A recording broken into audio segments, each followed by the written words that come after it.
안녕하세요. 맘띵대표입니다. 오늘은 이제 고3들 중에 학생부 교과 전형을 준비하는 학생들의 이제 막판 스타트잖아요.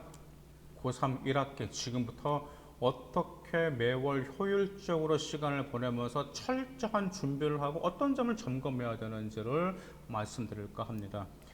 지금 아시다시피 2022학년도부터 직윤 그러니까 교과 전형 선발이 확대가 되었습니다. 많이 확대가 되었어요. 그래서 저는 학교장 추천을 받을 수 있으면 무조건 받으라고 저는 아이들에게 주문하고 있습니다.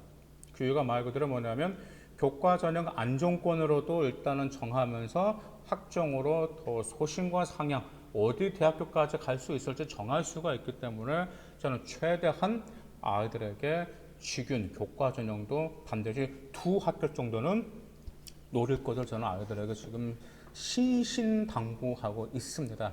자, 그러면 교과 전형을 위해서 우리가 또 무엇이 필요할까요?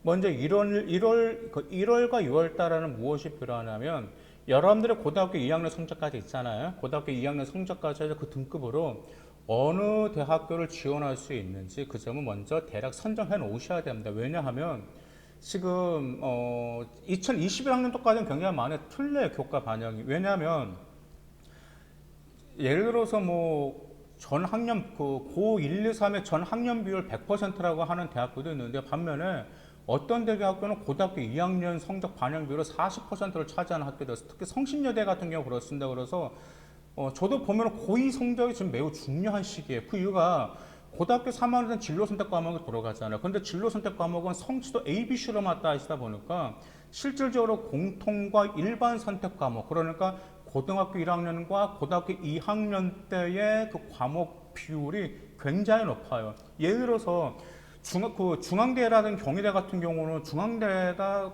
그 공통과 일반을 90%인가 차지하고 80%인가 90% 차지하거든요. 경희대도 마찬가지입니다. 진로 선택 과목만 10에서 20%를 차지하기 때문에 고등학교 2학년까지 지금까지 고1과 고2 내신만으로도 여러분들이 나는 이 내신만으로도 어디 대학교로 갈 수 있는지 충분히 여러분들 대학교를 선택해낼 수가 있어요. 그럼 대학교를 선택했다는 뭘 해야 될까요? 교과 반영 비율도 조사하셔야 되고요. 반영 교과도 조사하셔야 됩니다. 예를 들어서 뭐 어떤 대학교는 전 과목을 다 교과로 반영으로 조사하는 대학교가 있고요. 또한 어떤 대학교 같은 경우는 인문계는 국어, 영어, 수학, 뭐 사탐, 그다음 자연계 같은 경우는 국어, 영어, 뭐 수학, 과탐 이것만 반영하는 학교도 있고요. 또 이번에 이제 어떤 대학교 갑자기 생각이 안 나는 그 대학교는 전 계열을 다 통일을 시켰어요. 국어, 영어, 수학, 사회, 과학, 탐구. 국어, 영어, 수학, 사회, 과학 이 5개만 반영하는 학교도 있기 때문에 여러분들이 이 자기가 희망하는 대학교를 딱 선택했을 때 내 내신이 이 학교를 갔을 때도 분명 내가 유리한 점이 있을 것인데 그 점은 꼭 여러분들이 구분하셔야 되는 조사하실 필요가 있습니다. 반영교과 조사하는 거는 간단합니다. 여러분들 어떻게 보시면 학교 사이트 들어가시잖아요. 학교 사이트가 들어가면 공지사항이 있어요. 입학처로 들어가셔가지고 공지사항이 있거든요. 근데 공지사항에 딱 들어가시면 2022학년도 입학 전형 계획이라는 게 있어요. 그럼 그것을 다운받으시면 그 다운받으셔가지고 뒤에 보시면 무슨 과목만 반영한다는 게 다 나와 있기 때문에 충분히 확인하실 수가 있습니다. 다음에 또한 뭣도 보려는 진로 선택 과목이 어떻게 반영되는 조사하셔야 됩니다. 이제 진로 선택 과목이 A, B, C 해서 정말 1등급, 9등급 차이가 아니에요. 그래서 어떤 대학교는 10에서 90%인데 반면에 성균관대 같은 경우는 진로 선택 과목을 정성평가해요. 그러니까 성균관대 같은 경우는 교과 전형이 고등학교 1학년, 고등학교 2학년 1등, 9등은 정량 평가를 하는데 진로 선택 과목은 정성 평가합니다. 그 말은 바꿔 말하면 과세특까지 보면서 학생의 역량을 보겠다라는 거기 때문에 진로 선택 과목이 어떻게 반영되는지를 꼭 조사하시기 바라겠습니다. 근데 이제 또 일반적으로 뭐 이런 거 구분하지 않고 고 1, 2, 3 해서 뭐 학년 반영을 통하고 100%로 하겠다라는 그런 대학교들도 있기 때문에 참고하시기 바라겠습니다. 그럼 이제 계약을 했습니다. 그러면 학생은 교과 전형에서 정말 3점 홈런을 치기 위해서 뭐가 필요할까요? 네, 내신과 수능 두 마리 토끼를 놓치지 않기 위해서 최선을 다하실 필요가 있습니다. 이제 그거 말씀드릴 때 내신을 먼저 주력을 하셔야 돼요. 제일 먼저 내신 주력하셔야 됩니다. 그리고 이제 수능을 이제 병행하셔야 되는데 왜 제가 내신을 사실 강조하냐면 수능 최저가 없는 대학교가 있어요. 교과 전형으로. 근데 애들이 수능 최저가 없어. 그 대학교는. 근데 함정이 무엇인지 아세요?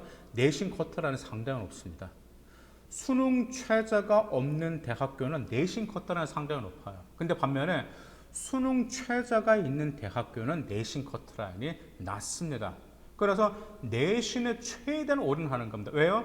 수능 최저가 없는 대학교를 목표로 하시는 게 여러분들에게 가장 유리하잖아요. 그래서 수능 최저가 없는 대학교를 목표로 내신을 향상시켜서 정말 노력한다면 당연히 뭐 수능 최저가 있는 대학교 같은 그냥 충족시키겠죠. 그 점을 꼭 기억하실 필요가 있습니다. 이제 기말고사 시즌이 되면 뭘 하셔야 될까요? 여러분들 중간고사를 보셨어요. 어떤 과목을 미흡하죠? 내가 어떤 학교로 가야 되는데 그 학교에서는 반영국가 국어, 영어, 수학, 사회인데 내가 이번에 수학에서는 못 봤어. 그럼 뭘 해야 되죠? 네, 부족한 과목을 충족시키려고 하셔야 됩니다. 그리고 수능 최저에 올인하실 필요가 있어요. 물론 수능 최저가 없는 대학교를 교과 전형으로 하면 정말 좋죠. 편하죠. 자기소개서도 없죠. 면접도 없죠. 수능 최저도 정말 편하죠. 하지만 그래도 수시 6장을 그냥 버릴 수는 없는 거잖아요. 그렇기 때문에 수능 최저에 올인하시길 바라겠습니다. 그 다음에 이제 9월에 여러분들 현실적으로 대학교를 정하셔야 됩니다. 이제 수능 최저가 있는 대학교. 그 이유가 말 그대로 뭐냐면 이제 고3들 같은 경우가 3월달과 6월달 모의고사를 보면서 자기 자신의 대한민국에서 어느 정도 백분위가 나오잖아. 백분위가 뭐 70%, 80% 나오면서 내가 이 정도 위치가 되겠구나라고 생각하는 그런 착각입니다. 왜냐하면 재수생이 그때 시험 보지는 않았었어요. 9월달부터 재수생이 시험도 9월달에 재수생들이 시험 보잖아요. 그렇기 때문에 9월달 모의고사를 보고 재수생들이 보기 때문에 그때 여러분들의 진짜 대략적으로 현실적인 위치를 알게 됩니다. 대부분 등급이 떨어져요. 3월달 모의고사 등급이 9월달 그 다음에 수능 때로 똑같이 그 등급이 유지되는 아이가 매우 드물어요. 특목고하고 자사고아들은 뭐 유지를 하는 편인데 일반고 아이들 같은 경우는 유지하는 게 힘듭니다. 그래서 9월달 모의고사를 보면은 그때 여러분들 등급이 좀 떨어지거든요. 그때 그 등급으로 수능 최저를 충족시킬 수 있는지를 파악하셔야 됩니다. 그래서 내가 어떤 대학교 가라는데 9월달 등급 뚝 떨어졌어요. 그러면 수능 최저 맞추기 힘들 것 같아. 그러면 그때는 자기 자신의 부족한 떨어진 그 과목에 정말 어떻게든 성적을 올리기 위해서 올인 하시고 자신의 단점을 어떻게든 채우려고 노력하셔야 됩니다. 그 다음에 이제 이걸 하시면 또 반면에 그 면접에 있는 교과 전형이 있습니다. 그 제가 기억이 가물가물해 연대인가 어딘가 거기는 교과 전형이 연세대 같다. 연세대 같은 경우가 연세대 같은 수능 최저가 없어요. 네, 없습니다. 참 기억이 안 나네요. 아무튼 제 기억으로 연세대 같은 경우는 면접이 있습니다. 재시문 기반 면접인데요. 그래서 면접에 있는 교과 전형이라면 그 면접의 난이도와 유형, 그 다음에 재시문 면접 충분히 준비하실 필요가 있습니다. 교과 전형 정말 직윤, 여러분들 이번에 2022학년도 많이 선발합니다. 많이 선발한 만큼 여러분들은 그것을 충분히 노리고 거기에서 안정권을 확보할 때 학종에서 과감하게 소신 상향 무조건 노릴 수가 있다는 점을 꼭 기억하시길 바라겠습니다. 감사합니다.